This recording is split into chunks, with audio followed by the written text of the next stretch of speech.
ರಮೇಶ್ ಅಣ್ಣ ಕೆಳಗೆ ಮಾಡಿ ಅಣ್ಣ, ರಮೇಶ್ ಈ ಕಡೆ ಇದ್ದ. ಅಲ್ಲ ಮುಖ ಕಟ್ಟ ಇದೆ.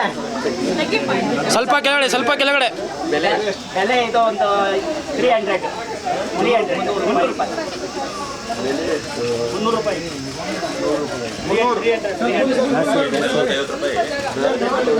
ನೀವು ಕೊಡಬೇಡಿ, ನೀವು ಕಾಸು ಕೊಡಲ್ಲ. ಪ್ರೀತಿಯಿಂದ ಕೊಡ್ತಾ ಇರೋದು. ನಾವು ಬೆಳೆದಿರೋದು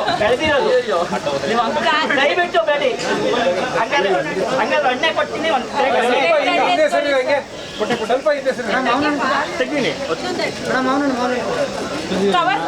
ರಾಜ್ಯ ಪ್ರಶಸ್ತಿ ಬಂತು ಸರಿ ನನಗೆ. ಒಂದೇ ಮಾವಿನ ಗಿಡದಲ್ಲಿ 5 ಥರ ಹಣ್ಣು ಬೆಳೀತಾ ಇದ್ದೀವಿ.